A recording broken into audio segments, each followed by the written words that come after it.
Oke Pak, satu pesan terakhir barangkali tentang ini yang sering membuat kita sakit adalah ketika kemudian kita nggak bisa melepaskan, ya, kita terseret terus oleh rasa sakit yang lahir dari keterikatan harta, tahta, dan cinta, Pak. Nah, Ya. ini nampaknya yang bikin banyak teman-teman jatuh itu karena kita nggak bisa lepas, kita benar-benar terikat, kita benar-benar melekat di salah satunya atau ketiga-tiganya gitu. Nah, bagaimana pandangan Pak Wayan terhadap masalah yang sangat serius ini? Karena nggak mudah, terus terang nggak mudah. Ya. Ya, teman-teman, kita masih bersama dengan Pak Wayan Mustika. Jadi ceritanya itu pada saat bulan lalu yang terjadi banjir hingga memakan korban jiwa di Denpasar itu kan banyak orang yang bertanya-tanya gitu kan, kaget kan, jarang-jarang Bali terjadi musibah seperti itu gitu. Nah makanya karena Pak Wayan juga domisili di Bali dan menekuni tentang spiritualitas ya, tentang ajaran-ajaran Ayah Ibu Semesta, bagaimana sih memandang musibah kemarin, banjir kemarin tuh dengan indah, bukan dalam perspektif kita sebagai manusia, tapi sebagai perspektifnya gitu. Kira-kira kita mungkin perlu mendengar itu untuk berkaca gitu ya. Apa yang bisa kita hikmai dari peristiwa yang sudah dialami tersebut gitu. Silakan Pak Wayan. Kadang seorang ibu harus membangunkan anaknya dalam kesadaran dengan cara mengguncangnya. Karena ketika anaknya tertidur lelap dalam mimpi-mimpi yang mungkin membahagiakan, kadang mereka sudah diberikan jendela yang memancarkan cahaya, mereka menutup matanya kembali dengan selimut. Sudah dipanggil-panggil, mereka masih tetap nutup telinga, bahkan berpaling dari sumber suara yang memanggilnya agar terbangun dari mimpi-mimpi indah itu. Sampai akhirnya ranjangnya harus diguncang-guncang, belum juga terbangun. Dia yang diguncang masih juga seolah-olah ogah terbangun, sampai kadang harus dibuat terjatuh, atau mungkin disirami dengan air, diambilkan air segayung, disirami agar matanya segar kembali untuk melihat, dan air itu membangunkannya dari tidur yang penuh mimpi-mimpi indah.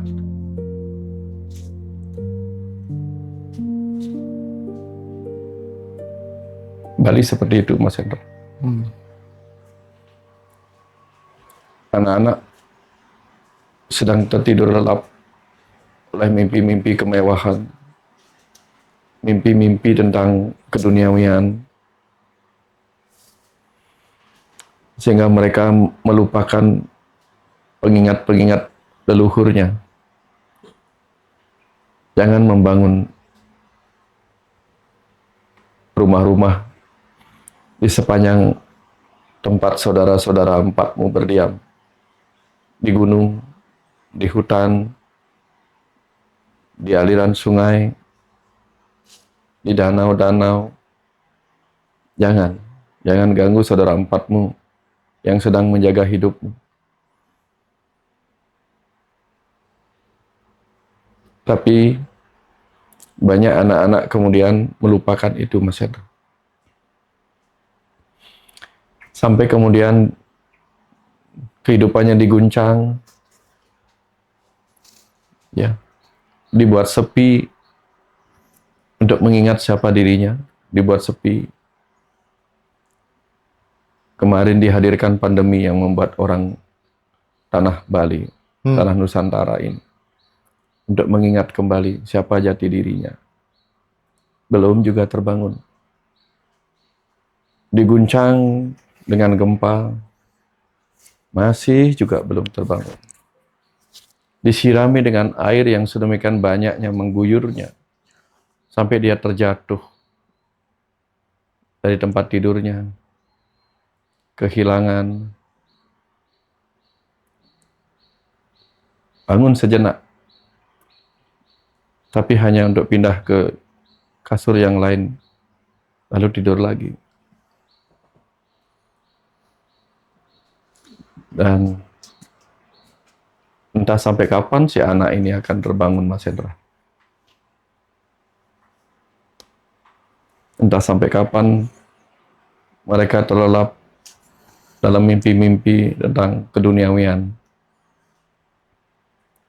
sampai merusak keindahan tempat tidurnya sendiri, sampai menghancurkan tempat tidur di mana mereka akan bisa menikmati istirahatnya sendiri. Akhirnya sekarang, Mas Hendra, anak-anak tertidur dalam kegamangan. Setiap kali hujan, mereka terperangkap dalam kecemasan, jangan-jangan ini terulang, jangan-jangan ini terulang. Tapi mereka tidak bangun bersama-sama dalam kesadaran.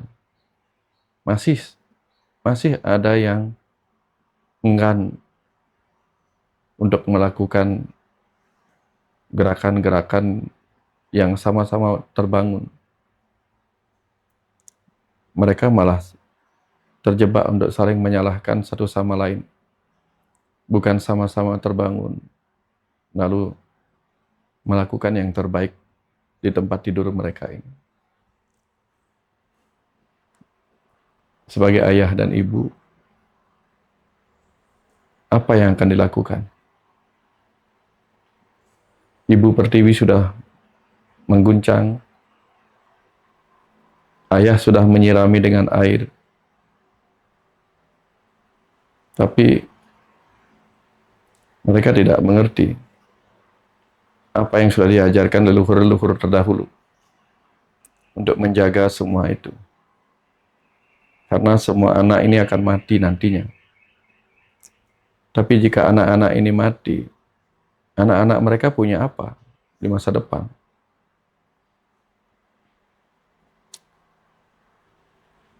Kita mengizinkan orang-orang luar menginap di sini, Mas.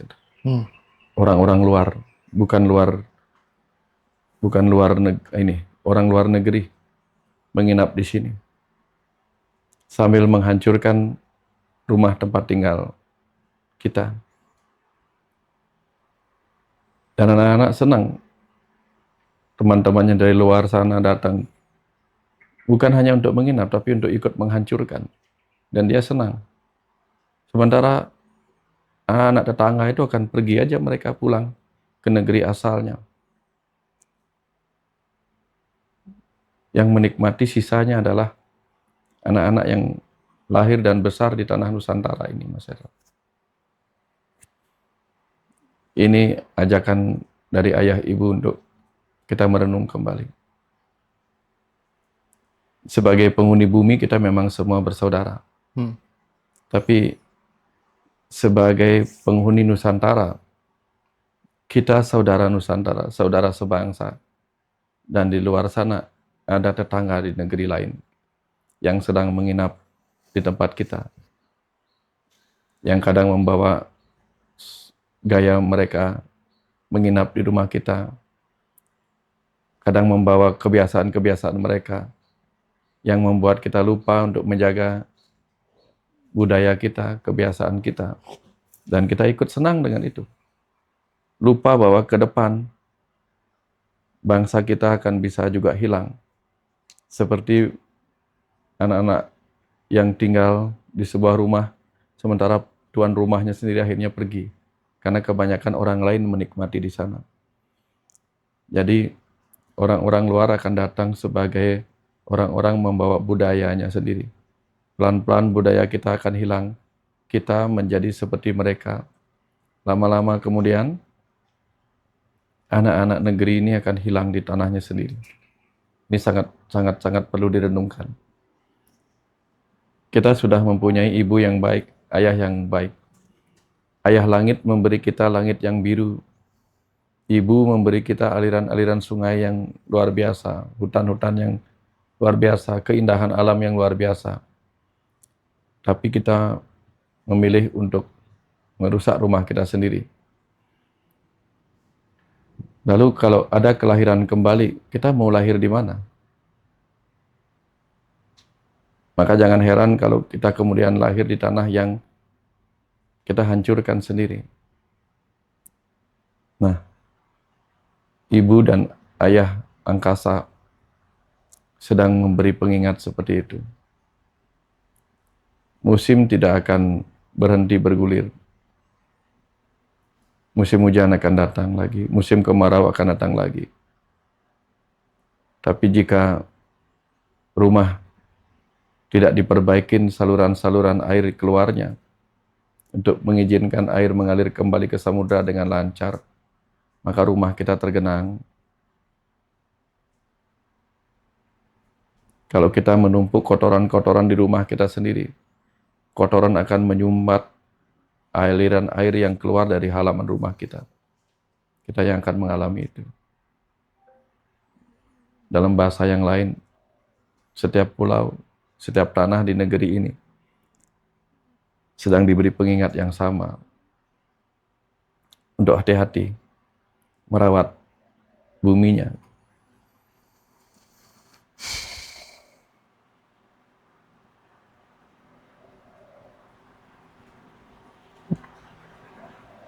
Kalau bukan kalian yang menjaga bumi ini,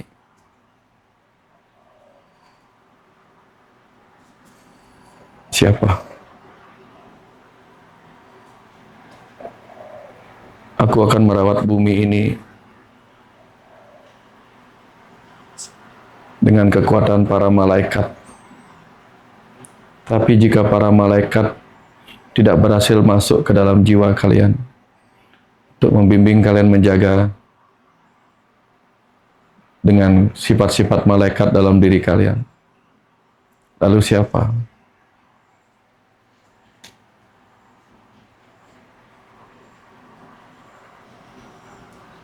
Jika tempat kalian tidur ini hancur, lalu di mana harus aku lahirkan kembali jiwa-jiwa yang baik di masa kehidupan terdahulunya? Jika semua tempat berubah menjadi neraka, di mana orang-orang baik itu akan aku lahirkan kembali untuk menikmati kebahagiaannya? Jika semua keindahan ini hancur, di mana jiwa-jiwa yang kuizinkan lahir dalam keindahan akan menemukan tempatnya kembali?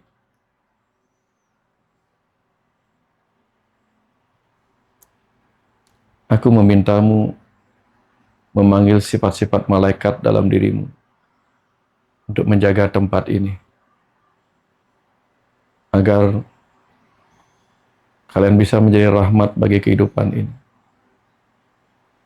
Sehingga jiwa-jiwa yang baik mempunyai tempat, karena telah kalian izinkan tempat itu masih ada sebagai tempat yang indah, sebagai surga di bumi bagi jiwa-jiwa yang telah berbuat baik dari kehidupan masa lalunya.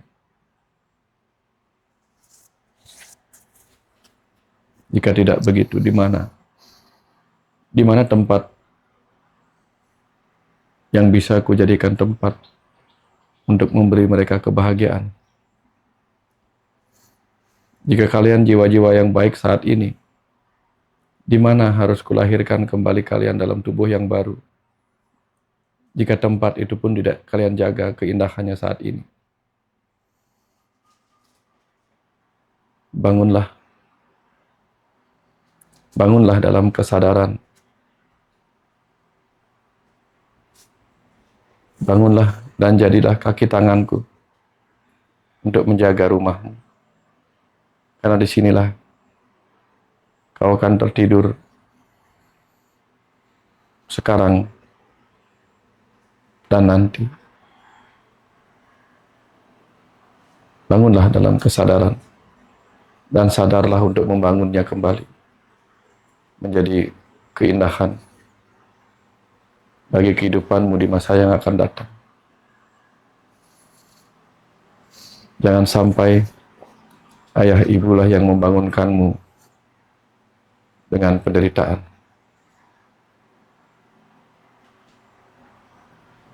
Karena aku tidak suka melakukan itu.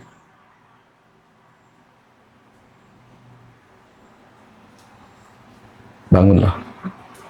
Bangunlah sendiri dalam kesadaran untuk merawatnya. Agar aku tidak perlu membangunkan dari ketidaksadaran itu lewat penderitaan. Bangunlah.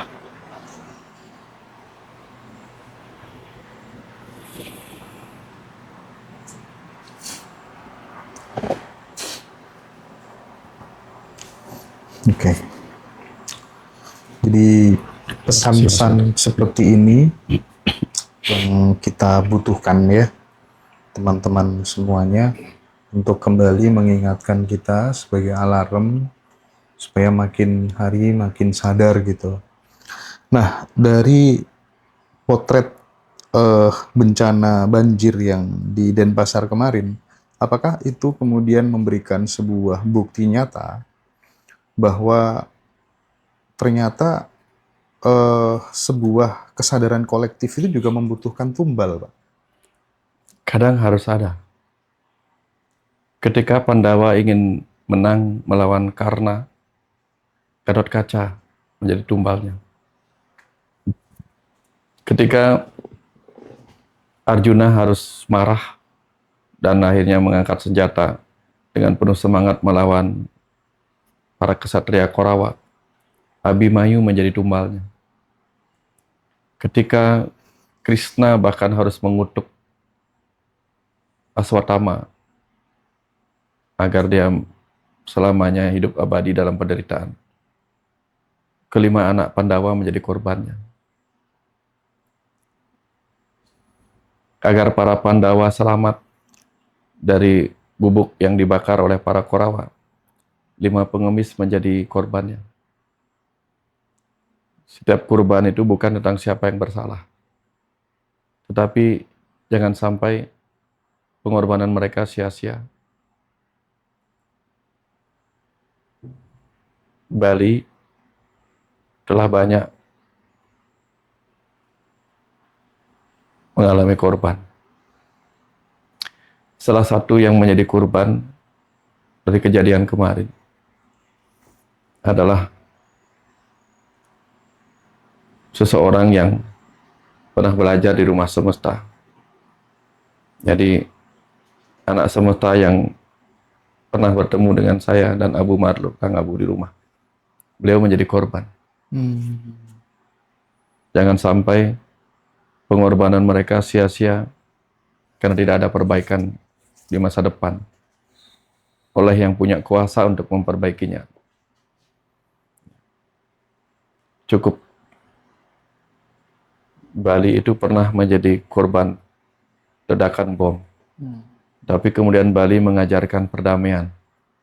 Hari ini, 12 Oktober 2002, Bali mengalami ledakan bom di Legian. Sejak itu, tindakan kekerasan itu kami balas dengan menyebarkan ajaran kedamaian. Dan kemarin banyak korban, entah yang tercatat dan yang belum ditemukan oleh penderitaan akibat bencana ini. Peleburan itu.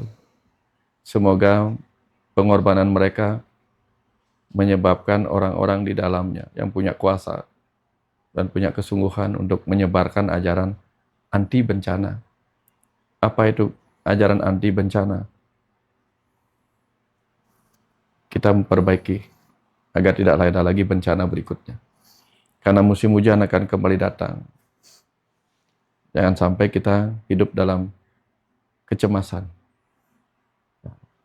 belum banjir terjadi, kita sudah dibanjiri kecemasan. Iya, iya, iya. Jangan sampai. Ya. Jangan sampai kita merusak aliran mata air untuk kemudian mengalirkan air mata. Merusak mata air untuk mengalirkan air mata. Ya. Ya. Oke, Pak. Satu pesan terakhir barangkali tentang ini yang sering membuat kita sakit adalah ketika kemudian kita nggak bisa melepaskan, ya, kita terseret terus oleh rasa sakit yang lahir dari keterikatan harta, tahta, dan cinta, Pak.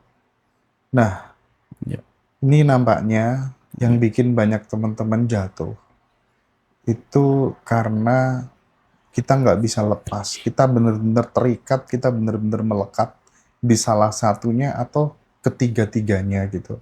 Nah, bagaimana pandangan Pak Wayan terhadap masalah yang sangat serius ini? Karena nggak mudah, terus terang nggak mudah. Ya. Ya. Ajaran terpenting itu adalah sebuah pandangan bahwa apapun yang kau miliki itu berpotensi menyakiti. Ketika kita belum punya harta, kita mengejar harta. Betul. Ketika belum punya cinta, kita mencari cinta. Ketika belum punya tahta, kita berusaha mendapatkan tahta. Tapi pada saat kita mendapatkan semua itu, siap-siap bahwa itu akan membuat kita menderita. Baru memiliki saja sudah membuat menderita. Apalagi kalau kita menggenggam erat-erat kepemilikan itu.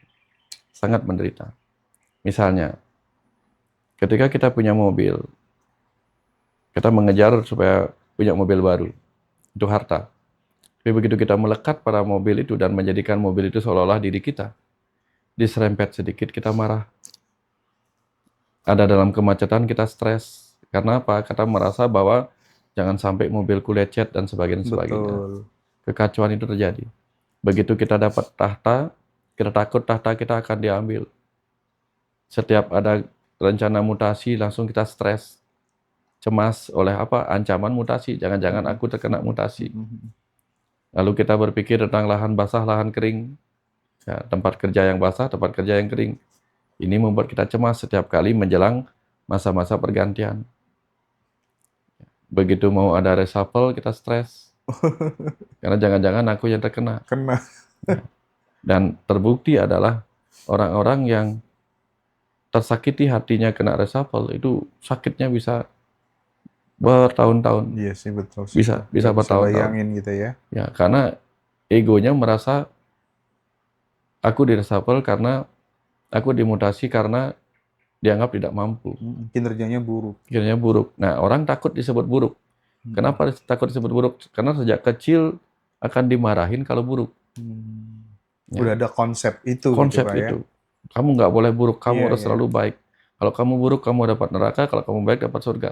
Selalu konsepnya demikian. Akhirnya ketika dia dimutasi, di reshuffle, diberhentikan, dia berpikir atau dia simpulkan bahwa ini pertanda aku masih buruk. Nah, kalau sudah disebut buruk itu menyakitkan. Begitu dianggap menyakitkan, muncullah reaksi-reaksi ego.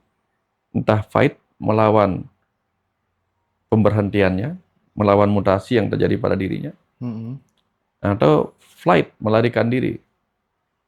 Entah dengan berbagai cara. Nah, ini yang banyak terjadi, Mas Hendro. Maka kita hanya perlu belajar untuk apa? Boleh memiliki, tapi jangan pernah takut ketika tiba saatnya harus melepas itu. Ya. Kita makan makanan yang enak, miliki. Tapi ketika besok tiba saatnya harus dilepas, ya sudah. Berarti yang bagian-bagian penting dari itu sudah kita ambil, sisanya kita buang. Sebanyak-banyak kita punya uang, mau kita kasih siapa? Mau kita kasih anak, apakah pasti anak akan menggunakan uang itu untuk kebaikan? Belum tentu. Maka yang paling baik kita wariskan kepada anak adalah pendidikan. Sehingga sebanyak-banyak dia membagi pendidikan, pengetahuan itu, dia akan tambah banyak tahu. Tapi sebanyak-banyak uang yang kita titipkan dan dia bagikan, mungkin itu belum tentu bertambah banyak. Itu. Maka kita ini membagi sesuatu yang tidak akan pernah habis, Mas Hendra. Iya, iya Pak Wayan. Tapi paling tidak saya sendiri gitu ya, setelah ketemu Pak Wayan makin yakin, makin percaya bahwa sebenarnya sebagian besar masalah di Republik ini akan selesai ketika kemudian setiap orang mulai mau memikirkan nasib saudara-saudaranya yang membutuhkan. Ya, kita berbagi, kita memberi, berkontribusi, asal kemudian itu sudah tumbuh secara kolektif gitu. Ya. Keren deh kayaknya. Ini Mas Hendra,